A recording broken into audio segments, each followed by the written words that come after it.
Good morning, afternoon, or evening, and welcome to the Hayseed night.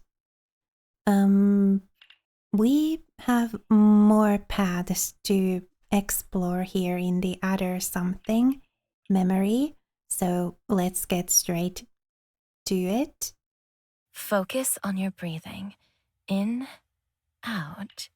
Good. Don't stop.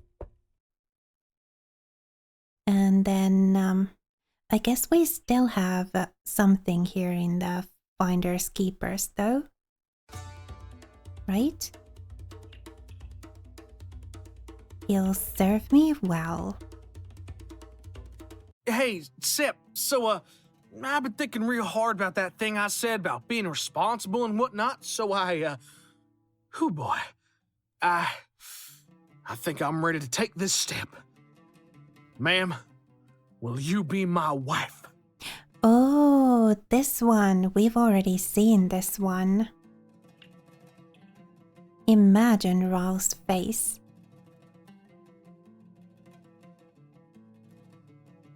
Yeah. Let's go with the Ralph thing here then. Focus on your breathing. In, out. Good. So, what was Raul all happy about? Sip, you see, darling queen, I don't want to hurry your grace, but I think that's the sun coming up your window. You sure you don't want to go grab some scissors? Ugh, will you just shut up for a minute and let me concentrate? I'm almost done figuring out the knot. Right. That's great and all, but I don't think my boss is gonna take I was kind of tied up for an excuse. Really, though, saw my arm off if you got it. Just don't let me get to work late. Jacif! Guess who? Oh, for the love of... Ral! Isn't there anyone else waiting for you to ruin their morning? As a matter of fact, there is. So open up, sweetheart. I'm a very busy doe. And so is your patron. Don't think you can come and demand my time whenever you feel like it. I'm busy as well. Far too busy to open up right now. That's okay, love. I brought my keys this time. Sepp looked at Adder. Adder looked at the ropes. The ropes looked at Sepp. The sound of a key struggling against the lock sent them both into a frenzy, strong enough to make Adder break free all on his own. Then it was time to panic. Sepp turned the room on its head, wondering if there was a wardrobe tall enough to fit a deer that was more deer than any other deer. But she had no such luck. She had, however, an abundance of oversized cushions. The door finally opened up, revealing a doe with an apparently pleased expression, which threatened to break into ire at any moment. Miss Rochelle looked left and right, clearly hoping to find something, or someone. But what would she ever be suspicious of when all Sepp was doing was sit on a pile of cushions with her cup of wine? Dear, oh dear, would you look at that? Drinking so early in the morning. You look more and more like your father every day. Sepp took a long sip from her drink, trying to drown the dangerously uninhibited words that were forming in her throat. She left the cup on the ground and sat up slightly. Where's Elbar? Didn't you say he was with you? Oh, he was. He came by yesterday while you were out. We spent a lovely evening talking about you and his doubts about my legitimacy. Someone got into his head that I have usurped the throne and that I'm not doing enough to protect you, apparently. Protect what? My moral integrity? This isn't precisely a convent. You're many, many things, dear, but subtle is not one of them. I know you've struck a deal of some sort with him. But you're here because you don't know what. I'll find out soon enough. You're 20 years too young to play me, Jasif. Now, would you be so kind to tell me what kept you from opening the door this time? I was just trying to spite you. You did great then. And the one who's going to pay is that naked buck you're hiding behind the... I ain't naked, ma'am. See, I'm wearing a cape. Miss Rochelle stared at a now revealed adder for a solid minute. Then she moved her eyes towards Sepp, who silently prayed for any benevolent god to end her life. Can't say I've ever understood your taste in men, Jasif, but this one definitely bears the palm. Where did you find him? In a circus? Did the wandering horn eaters come to town? Hey, I ain't... No. Adder didn't finish that sentence, for all the evidence pointed to the contrary. That's okay, sweetie. Better deer have fallen victim to Jasif's charms. Better looking at the very least. The doe walked towards Adder with a huge smile on her face. Adder walked back slowly. Smiles like those had never been good news in his life. Oh dear, what's that face for? Did she tell you something bad about me too? No, ma'am. Never seen her do anything but sing your praises. Sing your praises, he says. How charming. Let me guess, you're one of those naive country fawns that get corrupted by the glamour of the city and then never dare go back home. Just think what your parents would say if they saw you here. For a moment, Miss Rochelle's eyelids drooped a little. For a moment, her words sounded a little bit too honest. Well, dear, if that's the case, you're far too good to die because of someone like her. That's why I'll be nice and give you a chance to turn your life back around. You have 5 seconds to run before I call the guards. 1. Will you be all right? Sepp just pointed at the window, her face still covered with one hand. 2. On the count of 3, Adder disappeared. Well, he seemed like a nice enough sort. I bet you would have broken his heart one way or another. Wait a second, I don't get it. Why was Adder tied? Lynn, so innocent. He fell and got all tangled up while they were knitting. Oh, Adder, that kind of stuff happens to me a lot too, you know? I certainly hope not.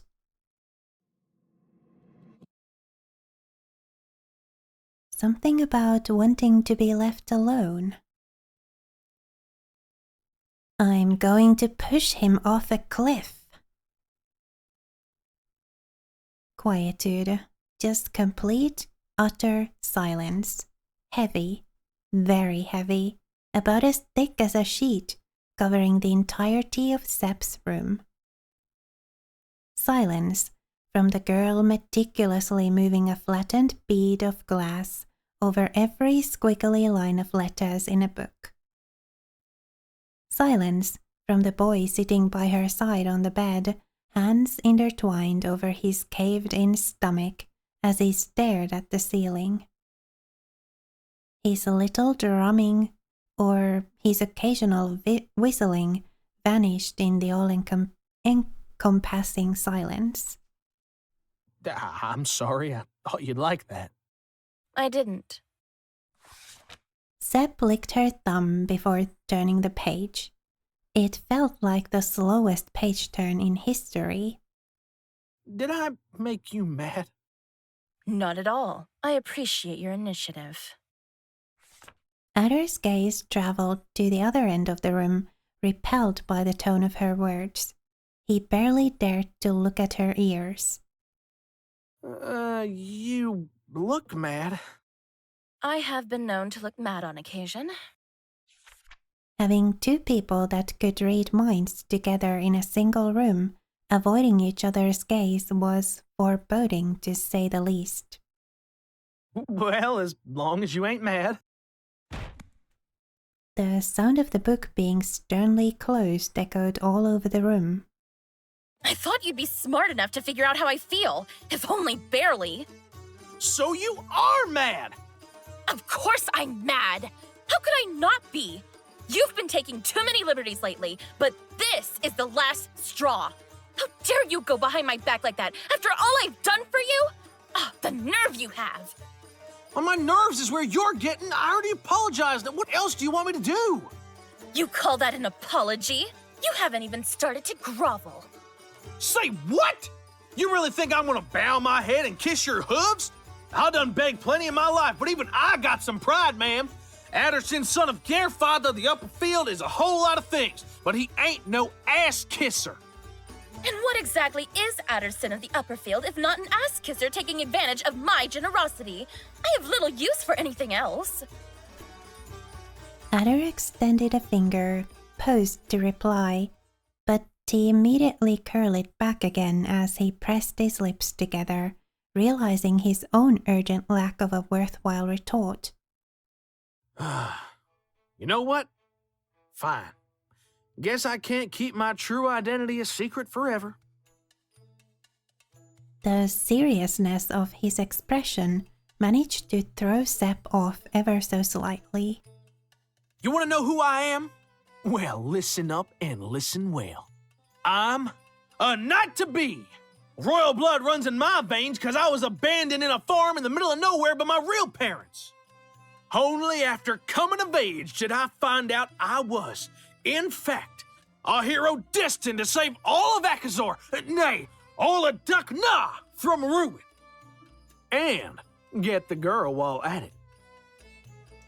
Adder struck a pose as he finished talking. He huffed through his nose and then discreetly turned his head to see Sepp's reaction. You're lucky I have a soft spot for your lies, Adder. I'm going to give you extra credit for having such a knightly name. Now, tell me a better one. Say what?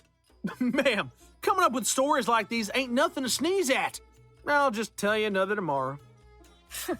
Bold of you to assume you will have a tomorrow with me. Sepp opened the window and folded her arms, looking rather serious. I've been a gracious host so far, but my time is precious and short, and you have far overextended your stay beyond what's acceptable. If you're not going to do what I say, then I don't have anything else to say to you. You have taken me for granted long enough, Adder. Well, nothing to do about it then. Ah, darn my luck. Guess you won't get to hear about all my mighty made-up master plans to become a knight and get you to fall for me. Curses. They were so funny, too. Like that one time I disguised myself as 10 stags trying to fight me and ended up getting knocked out by my boss. Or that time I hid inside a barrel and convinced a guard I was a talking barrel of ale. And don't even get me started on the neck thing. Sepp hesitated for a moment as she watched him climb down. Fine. Let's make this a game then. Come back tomorrow with another story of yours. If you manage to make me laugh at least once, I will let you stay by my side one more day. If you don't, I will make you pay the extent of my services in full. Can I pay in rivets this time? Sepp slammed the window shut. Oh, something about dangerous situations opened up.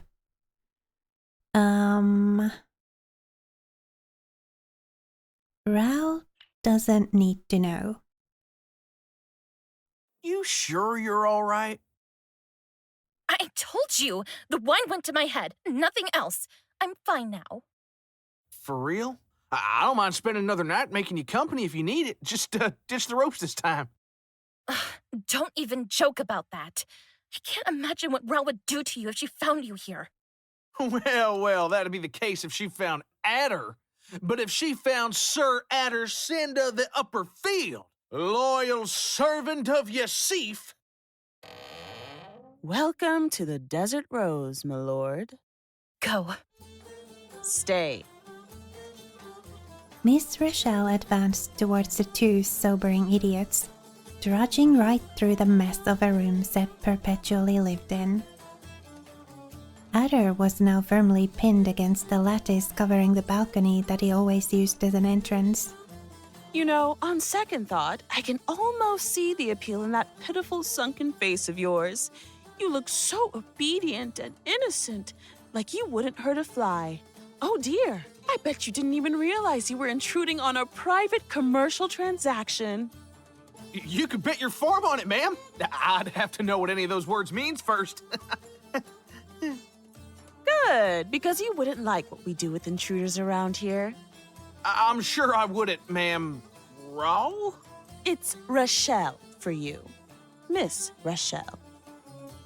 Miss Rochelle! The Miss Rochelle! Of course! Seb always tells me how much she loves it. Sep. Stop talking, please. Well, I'll be Sep. Now that's a name I didn't expect to hear again. Sep. How cute. Oh no, sorry.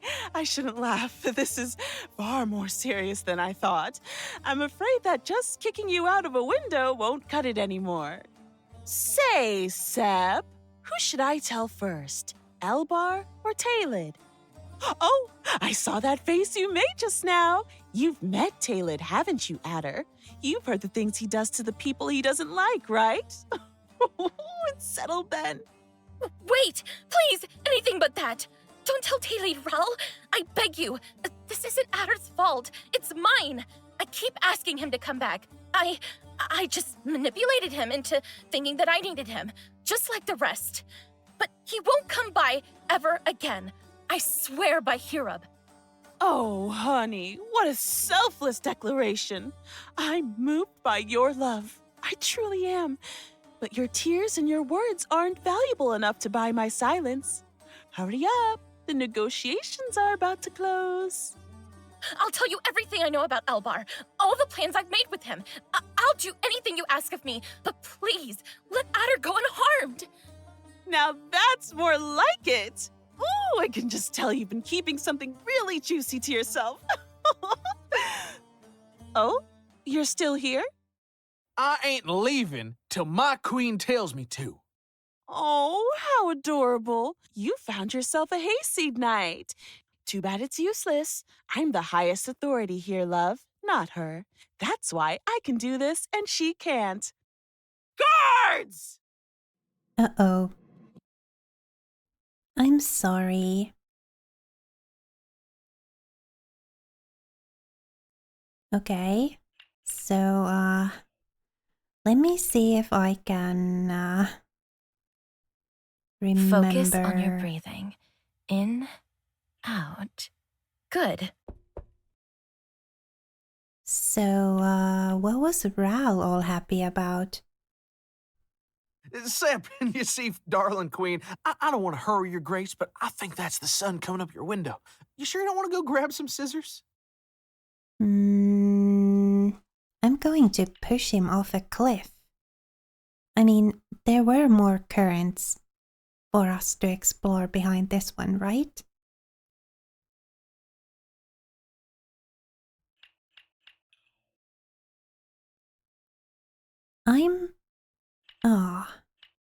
Was there more behind this one? The Ral doesn't need to know. No, right?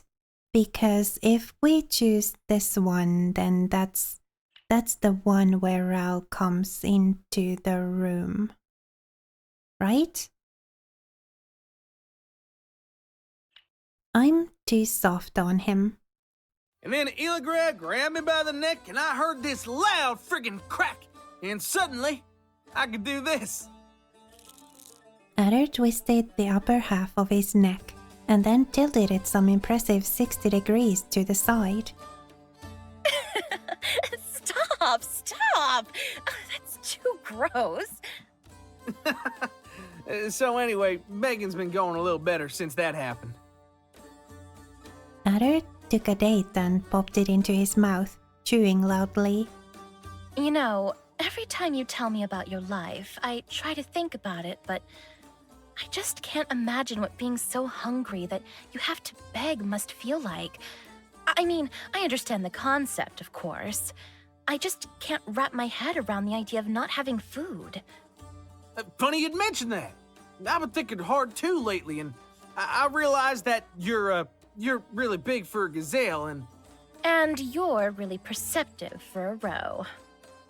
Darn it, I wasn't done talking! I was gonna say that I'm always here drinking with you and cramming food down my throat, but I ain't never seen you take one bite.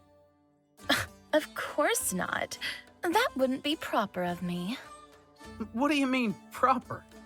Barhan Protocol says that a gracious host should not eat in front of a guest. Your wealth belongs to those that don't yet trust you, and your trust belongs only to those that would share their wealth back. I can't eat in front of you. You're not my equal. Say what? Come on, you know that if I got a biscuit, half would be yours. I can't exactly bring you a fruit salad, but I could try and smuggle out some taters from the forge or something next time. I don't know what a tater is, but I can already tell I wouldn't touch one with a stick. Keep your food, Adder. I don't want it. So you're saying you don't trust me? I am, yes, but that's not the... No, that's all right, ma'am. You don't gotta explain. I get it. I ain't done nothing to deserve that or any of this, really. Guess you were right when you said I've been taking you for granted. Mr. Bard always says no one's kind without a reason. And you've been so awfully nice to me, I forgot to ask yours.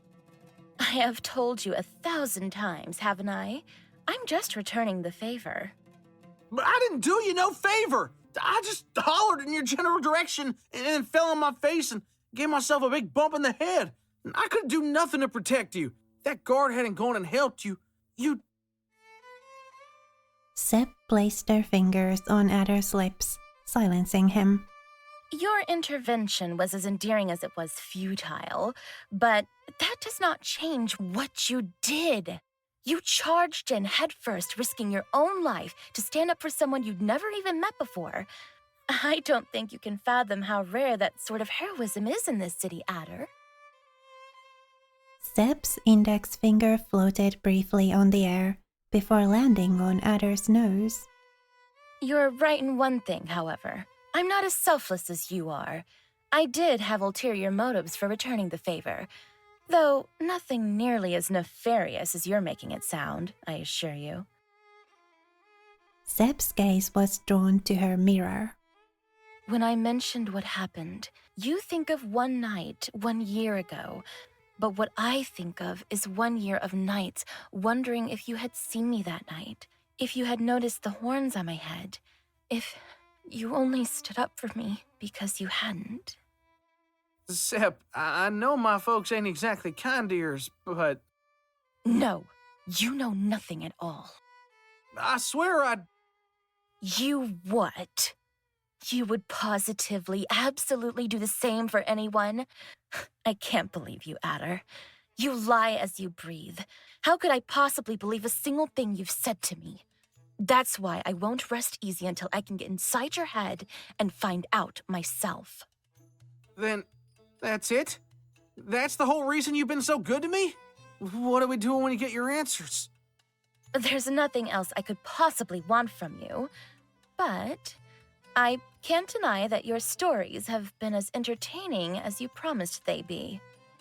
Yep, that's Ederson for you. Real entertaining buck. Adder tried to smile, but his brow didn't listen to him. His eyes refused to meet Seb's anymore. To his surprise, Seb grabbed a pastry and shoved it in her mouth. This doesn't mean that I'm not willing to give you a vote of confidence while I reach my own conclusions. A dumb, affectionate smile crept onto Adder's face as he watched her chew away whatever pretensions of dignity she had left. You're sweeter than stolen honey, you know that? Shut up and pass me those pastries. Absolutely, ma'am. Open wide. Here comes the caravan. Woo! Hey, hold up. We're supposed to share. Don't just eat all of them. Sap! Will you trust me back?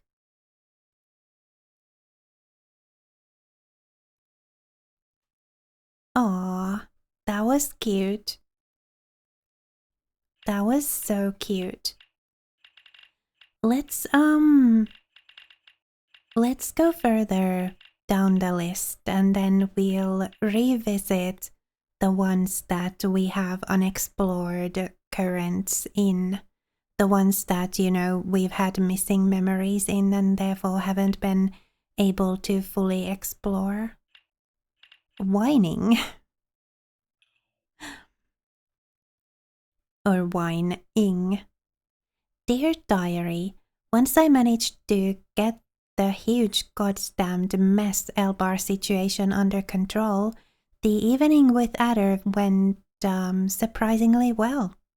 He's amusing even when he's not nervous, provides great, if hard to follow, conversation, and it is truly a delight seeing someone eat so eagerly. Oh, I had never dined with someone so hungry. Believe me, he was starved. I could almost swear he had never eaten once in his life. So I made sure to feed him properly. Perhaps one day I shall recount the night I taught Sir Addersind of the high-field table manners. I guess I should explain. It would seem this poor slum dweller is far more ambitious than I gave him credit for. He has some truly tall and deluded dreams about becoming a knight, and I would just love to hear more of those. Though I don't believe I am quite idle enough to follow up on the adventures of some prairie bum. Am I?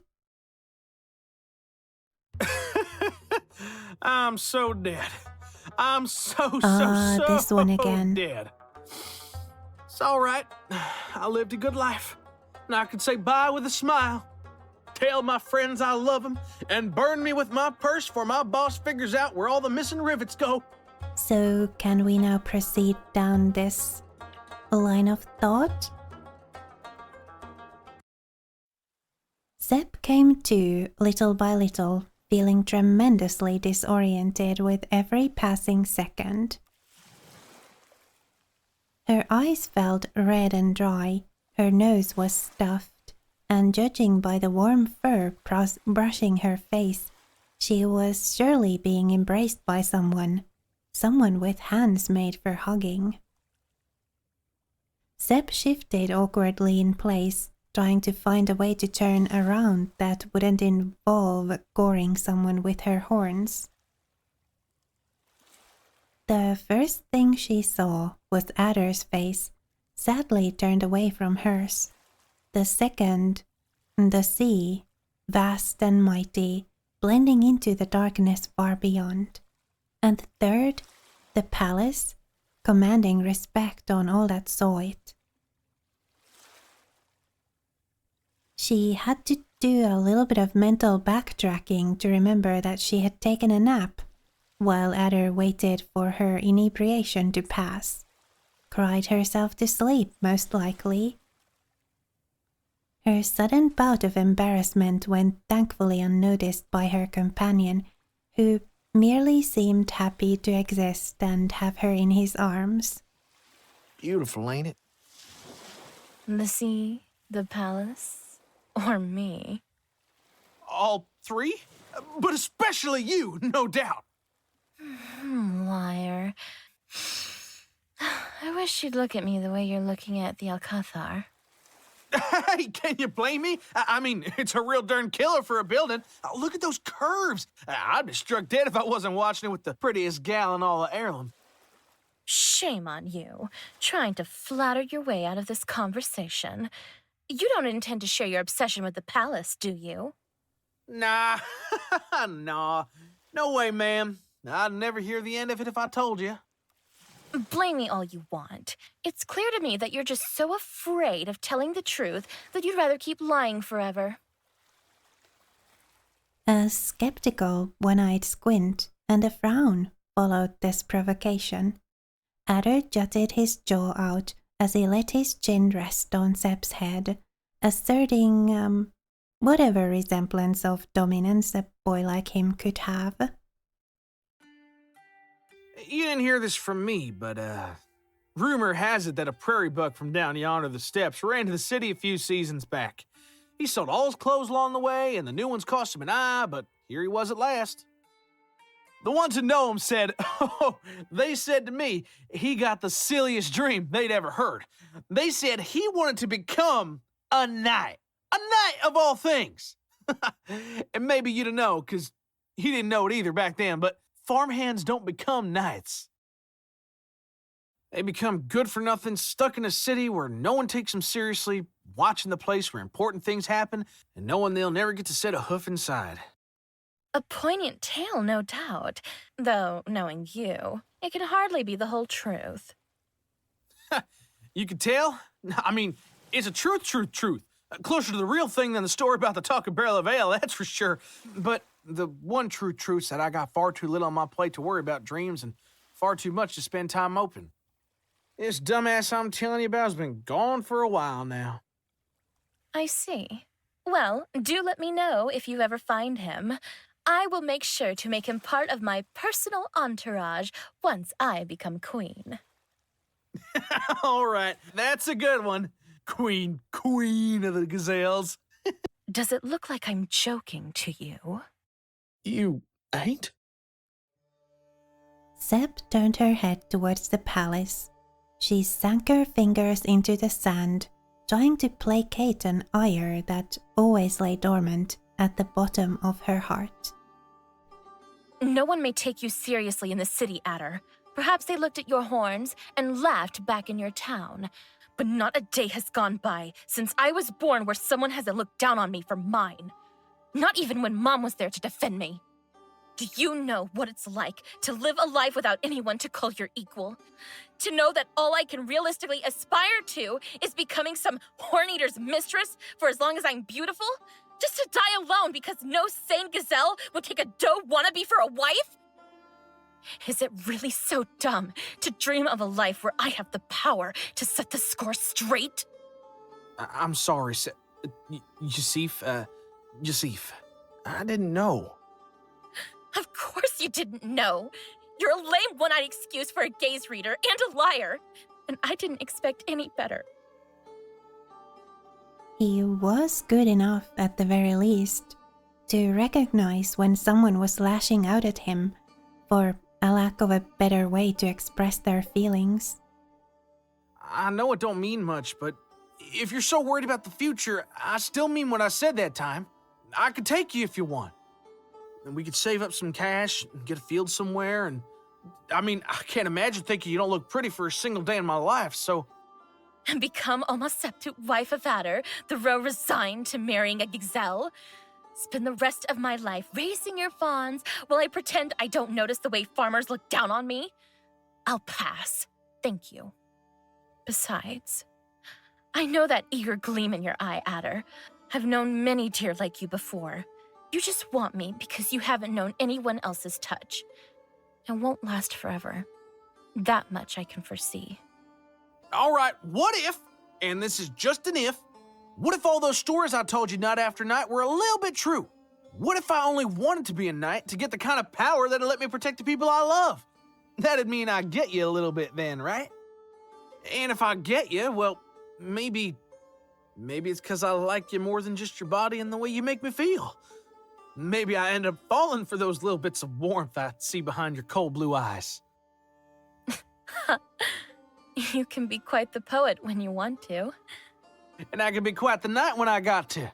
Just let me prove it to you, my queen. Seb's face turned red as a tomato.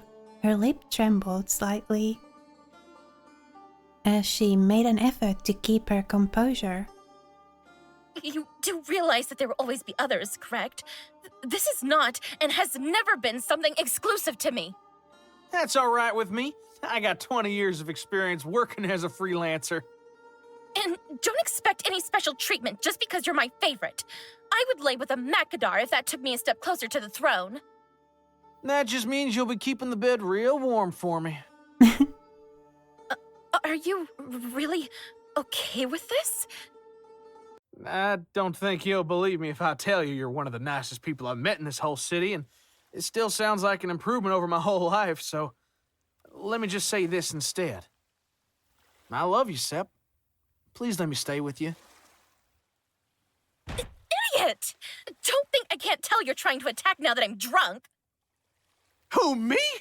Anderson, son of Gerfod of the Upper Field, taking advantage of a poor, defenseless lady to confess his love. You offend me, ma'am. I'm wounded. Wounded, I say. A knight should never announce his love expecting a reply. But I ain't even a squire, so you can go ahead and admit that you want me at least. I want you to shut up. There's only one way to make me do that. A handful of sand in his mouth wasn't precisely the idea Adder had in mind, but it worked just as well. My knight.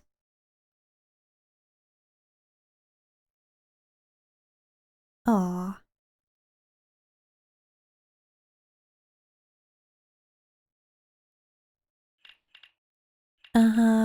Alright. The morning after. Never mind. I had to literally kick the thick-skulled deer. The thick-skulled boar out of a window. He forgot his weird scarf thing. Though I have to say, it is pretty fancy looking for what it is. Perhaps I could keep it to myself as payment for the many headaches he has managed to give me in just one night.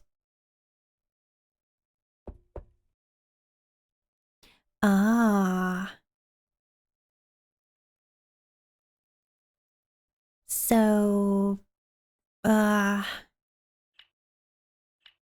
what options or currents did we have open here? I can't remember. Finders keepers?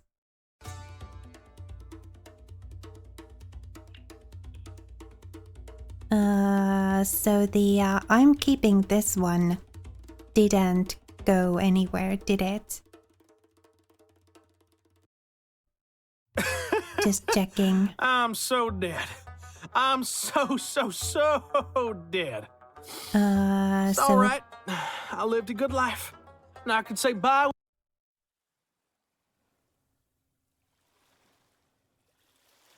Oh, right. And then we are missing a memory. Okay.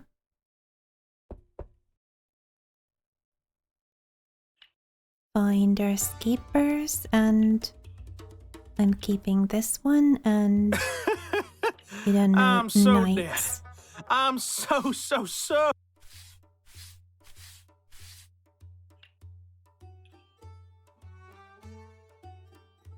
Does he have a death wish?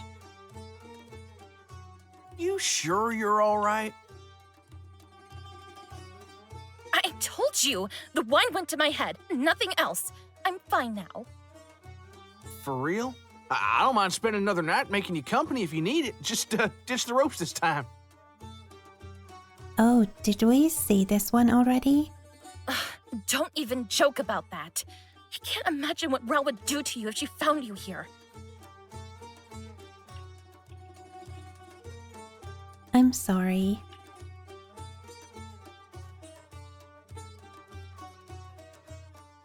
Okay. So... Uh-oh.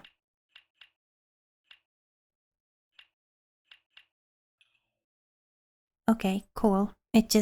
It wouldn't let me scroll down, or it didn't react to my trying to scroll down, so I thought maybe something was wrong. Do we have something more here? Finders keepers. Did we?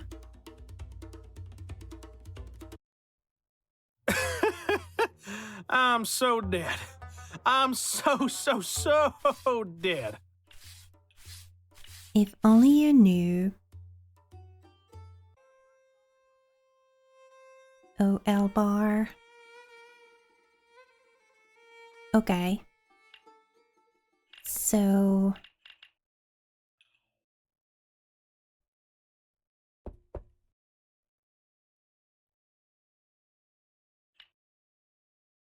was there something more here? Did we explore all of the currents? I'm just going to quickly check. Just to be sure. Ah, he'll serve me well, probably has more. We did explore all of the ones here, right? I'm so dead. I'm so dead. It's all right. Yeah, we did explore all the ones we could there.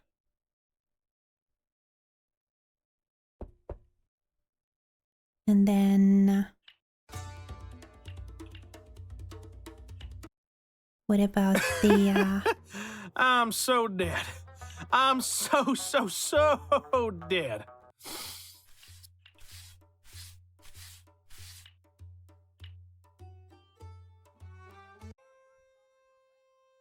yeah, that's been explored as well. Okay. So...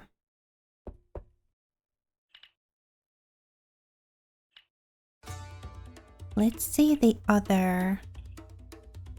He'll serve me well. Hey, Sip, so, I've been thinking real hard about that thing I said about being responsible and whatnot, so Okay, so that's good then. What was Ral all happy about? Sip, you see, darling queen, I don't want to hurry your grace, but I think that's the sun coming up your window. You sure you don't want to go grab some scissors? I'm gonna push him off a cliff.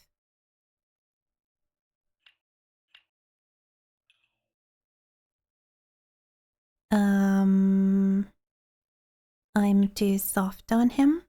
And then Illigrad grabbed me by the neck, and I heard this loud friggin' crack. And All right, that's complete. What about the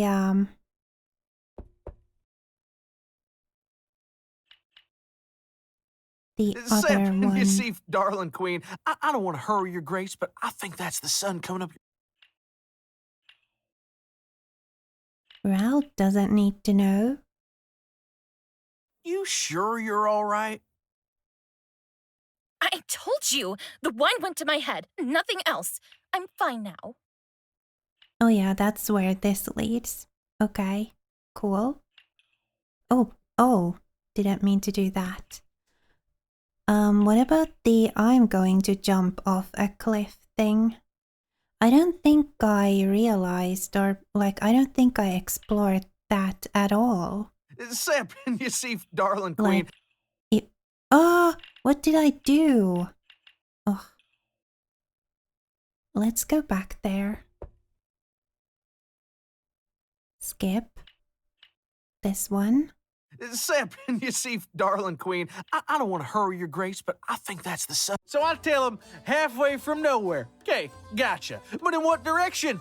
And the caravan driver looks me up and down with a weird face, shakes his head, and says, "That's the name of the place, you plonker. Halfway from nowhere." Oh, come on.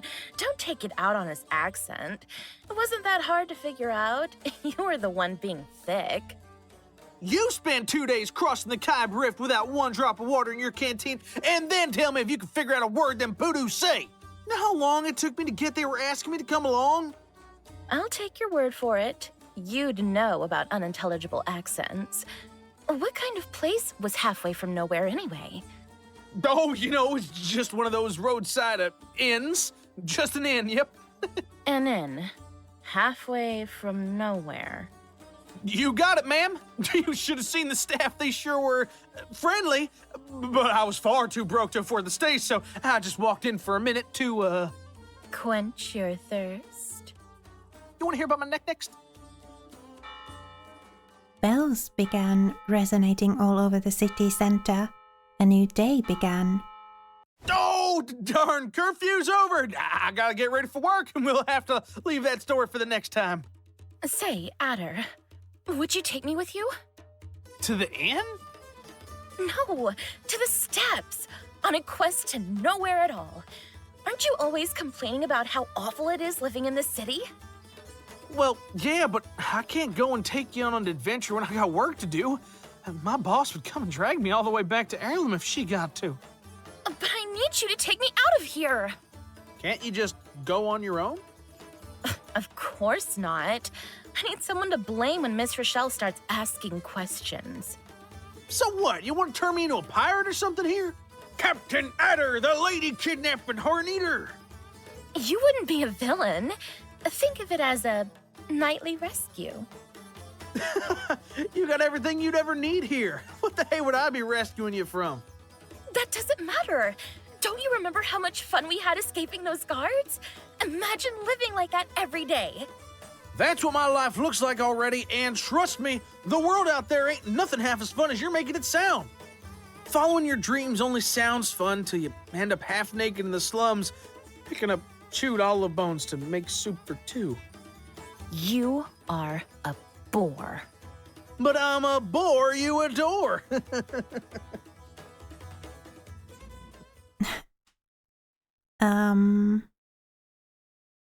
Just take me away.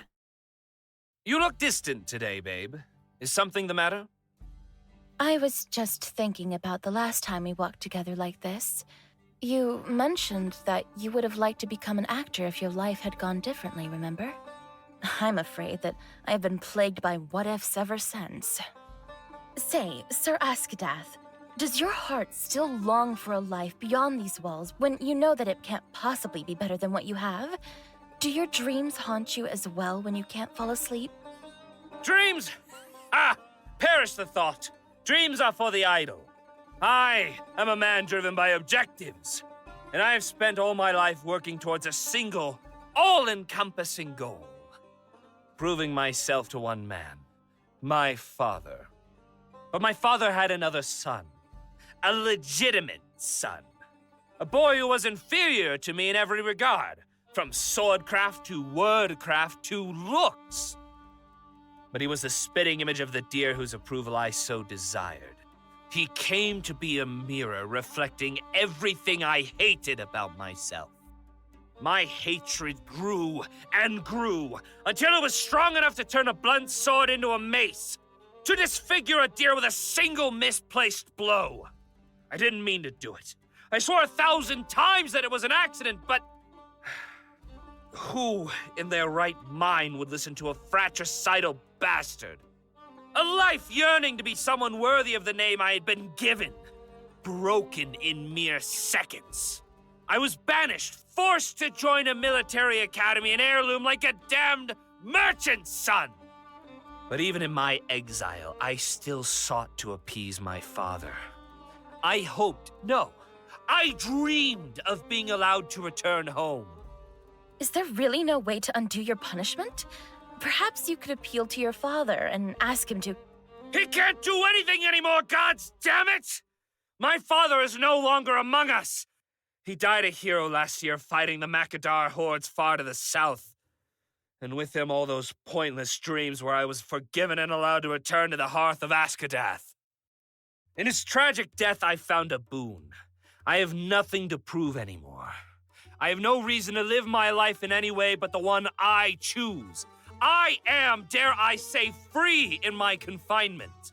My fate has become mine, in earnest, and I choose to say, screw fate! I do not speak of gods or written destinies, if not in jest, Jacif. I learn from the words of the great masters I've witnessed. If a fiction wrought by the mind of a commoner can conjure some resemblance of purpose in this meaningless world, then I shall make my life the greatest play. So what role do I play in your script, Master Askadath? You play as yourself. As a valiant knight, my story calls for a princess. And you truly are everything I could seek in one. Graceful, literate, and laughably controversial. I spent years looking before I found you, but at last, our love shall be the subject of 1,000 gossips. Life lived to leave an impression upon the onlookers. What meaning is there in making an effort if no one can tell you made it? See, Jacif, you understand me. You may not be an actress, but you know your public. You command the scene when you dance. I command the citizens with my guards. We are one and the same in the end. Two crowd pleasers torn away from the stage. I have indeed spent many nights fretting about the objectives my future shall hold. And I believe I have found just the perfect development for my character in the next act.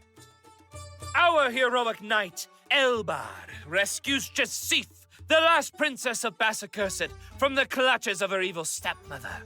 He offers her refuge in his palace, and, madly in love with each other, they decide to marry and live happily ever after. The end. Tell me about this happily ever after, sir. What does a happy life look like to you? I'm not sure. We throw feasts and have fawns. Well, fawns are a stretch. We couldn't have fawns together, but I will find myself a second wife who can bear them. Maybe a third wife for good measure. You all will be united by the love and gratitude you feel towards me. Seb's gaze remained firmly fixed in the blue horizon beyond the walls. Why do you hesitate, Jacif? I'm offering you the biggest role you will have in your career. It's truly an outstanding offer, isn't it? I don't mind sharing, and I'm not so stupid as to demand you make me part of your house. It would be reckless of me not to take you up on your proposal. So, why indeed? There are two types of actors in this world, Jacif. The pragmatic and the romantic. Those who play anything and seek success and glory at all costs, and those who will always favor a smaller role they feel more connected to. We have no control over which characters speak to us, romantics. But an actor is an actor at the end of the day. We play our roles, like them or not, and we try to make the best of them. That's the only way we can keep moving forward. Perhaps you are a romantic at heart as well. Elbar sent a little smile her way. It was probably the kindest expression he had ever made in his life. I can't even dream of helping my cause at this point, but I hope you will allow me to do right by yours. Let me know when you have decided. With that, he sent his cape flying and walked away.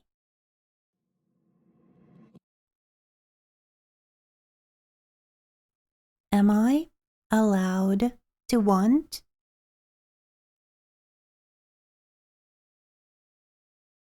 Oh, memory missing. Let's see the other one too.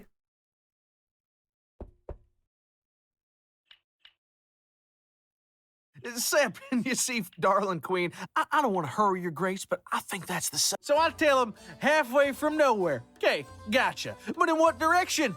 And the caravan driver looks me up. You look distant today, babe. Is something the matter? Is it all just an act? Oh. Okay then. Well, I guess we could see about the Sep, you see, darling queen, I don't want to hurry your grace, but I think that's the sun coming up your window. You sure you don't want to go grab some scissors? Oh, that was wrong. Oops. Can I go back?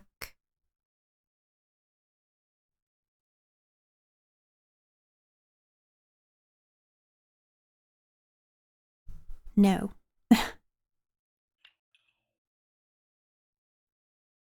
Yeah, there's nothing for us here. Oh, return to diary. Okay.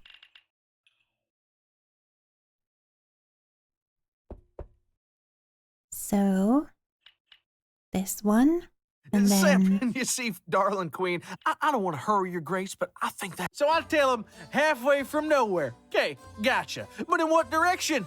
And the caravan driver looks me up and down with a weird face, shakes his head, and says, "That's the name of the place, you plunker. Halfway from nowhere." I just want to forget. I thought you'd be hiding something, but no matter how much I try to drive you away, you keep proving me wrong. Just like that. Why won't you leave me alone, you bore? You are not allowed to be this nice to me. Sep, put that cup down. You're squeaking like a barkeep's rag. Damn it, Adder. Nothing you say makes sense. But you're a good dear. Your behavior has been absolutely irreproachable, and I haven't been up to the mark. I'm so sorry. You are? I don't know. Wait. Oh, you should read my gaze and tell me. Oh, I can already hear your voice saying, "Well, yeehaw, my melancholy a biscuit. You're just a little sad on the septude, as always."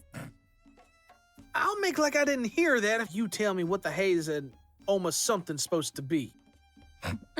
Almost shut up. All right, that's it. We're gonna go and take a stroll for you spill your guts all over the carpet. Come on up. Holy horns! You're heavier than the last time. It is you who is weaker. Sneaking out of Sep's room was generally a lot easier without having to carry its owner over a shoulder like a sackcloth. Far away from the little hubs of nightly entertainment, Heirloom looked positively dead. Curfew rendered the streets almost pitch black, a strainer that only left those that knew how to navigate its narrow alleys in the dark. Hey, where are we going? Didn't you say I never take you anywhere? Well, no more. Today, I'm gonna show you my favorite spot in all of Heirloom. That sounds boring. Let's do something more exciting. Let's elope. No. Let's jump off a bridge again. Ooh, make it 2 bridges. Ma'am, it just so happens dear old Ducknaw is very attached to me, and I don't want to make her jealous. Oh, please. I've seen you do it once. I'm sure you can do it twice. It doesn't have to be the royal pathway this time. It can be a smaller bridge, a tiny one. I mean, I'm the kind of bug that's got to run around in the rain to get wet. I could survive any fall just fine. But I already know how it feels when the ground wants you back, and let me tell you, it ain't pretty. 'Cause of my... 'cause of my butt, right? It's a butt joke. And I'm the butt of the joke. Atta girl, we're almost there. The rhythm of Adder's steps, coupled with the soft sway of his arms as he held our peculiar drunkard, only served to increase the soporific effect of a few too many cups of wine. Sep closed her eyes for a moment. Oh boy, I'm gonna feel like I got sandbags instead of arms tomorrow. Wakey, sleepyhead, we're finally here. For your information, I was actually awake the whole time. Sep reached out for Adder's tail while she stretched her arms, prompting the buck to leave her on the ground a little faster. Once repositioned, she was finally free to look around, but she couldn't see anything. It was so dark and lonely out there that all she could make out was the diffuse glimmer of adder's horns against the orange moonlight.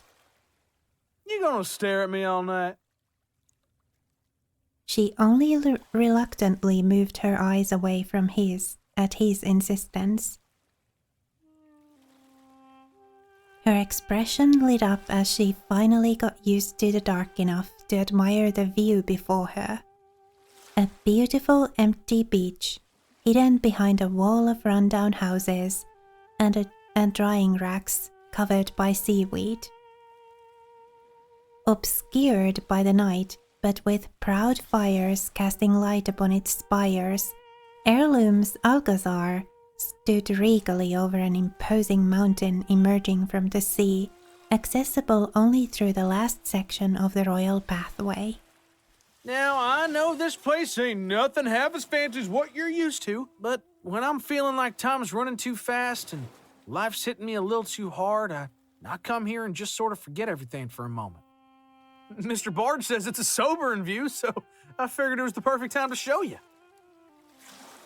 They leaned against each other as they sat side by side, watching the Alar Sea extending before them, too rough and fierce to be explored by the tiny Agazorian merchant ships, but just loud enough to cover every other sound beyond the beach. The salty breeze kept a few sailboats moving in the night, but they didn't break the illusion of a world where only the two of them mattered. Sepp looked completely captivated by the view. Adder never needed an excuse to stare at her, mesmerized. You ain't never been to the beach after curfew before, have you? I've never been to the beach at all. Afraid I've ruined the rest of them for you then. This one's perfect. It's empty, it's got a nice view of the palace, and, sand. Only bummer is it's one of those beaches that comes and goes, so, we'll be going with the sand if we don't get the hay out of here for dawn. So, how did you find it? Why is it so empty? Have you taken anyone here before? Besides that Mr. Bard of yours, does it always smell so weird in here? How deep does the water go? Whoa there, slow down. One question at a time, ma'am. Sepp didn't ask again. She reached down for her boots instead, removing them clumsily before Adder's confused stare. Moving with barely just enough grace to not look absolutely wasted, she marched a few steps into the sea, letting the cold foam reach her ankles and then her knees. Adder followed suit, having no footwear to worry about. They stayed there in silence for a moment that felt like an hour. Do you think that we could reach a different shore if we jumped into the sea right now? I hate to break it to you like this, but the eye patch don't make me a pirate. I swim like a bucket of nails. I can't swim either, but we could at least try, right? We don't have much to lose either way. Folks die when they drown, you know. I know. Silence intruded into their conversation again, always happy to make space for itself. It bore no wistful remarks this time, for it was heavy and thick, with a secret shared perhaps unwillingly. Most people would have sunk to the bottom of a silence like this, but not Adder. How about I paddle us there? Look at these hands. They're basically oars. And my neck looks like the tip of a ship. I was born to be a boat, I'm telling you. Look, I'm just going to lay on my back, you get on top of me, and we'll sail off to the sea. So, you want me on top of you, is what you're saying? I can take you wherever you want, is what I'm saying. I don't mind sinking, as long as you float. A strange warmth spread across Sepp's face. She couldn't understand very well why it was, but she was blinking a lot faster than before. She rubbed her eyes with her forearm, only managing to smear the teardrops all over her face. No matter how inebriated she was, she still had just about enough of a questionable sense of dignity left to lay flat down on the sand trying to hide her expression. Adder sat down by her side, grabbed her whole body with one hand, and moved her weight to his lap, letting all her anguish melt into tears between his arms. He had a feeling that she would never let him do this sober. They're all gone, Adder. I know. He didn't really know. He didn't have any clue of what she was crying about in her drunken haze, as he clumsily stroked the hair around her horns. But it didn't matter. He understood just fine.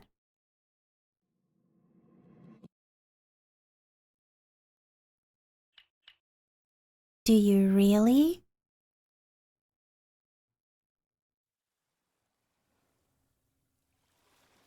Seb came to, little by little, feeling tremendously disoriented with every passing second. Her eyes felt red and dry, her nose was stuffed, and judging by the warmth... Oh, okay. We've seen this memory before. Yeah, this is what preceded this thing.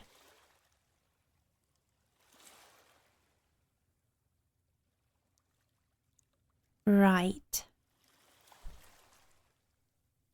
Yeah, she did cry herself to sleep. Okay. So, yeah, we have other currents to explore there, though. So, wow, goodness. There is a lot to this morning after. Let's take a look at the other currents involved in it next time. For now, I'm ending this episode here. I hope you're enjoying discovering all of these memories and stories and getting to know more about Sep or Joseph as much as I am. Because, yeah, I fully intend to go through all of these memories here. Because, yeah, I like this a lot. So we'll continue with the looking into these memories in the next episode. For now, thank you so much for watching and spending a little of your time with me here today. It was lovely to have you. Please remember to be kind to yourself. Have a lovely rest of your day. And I will see you again next time.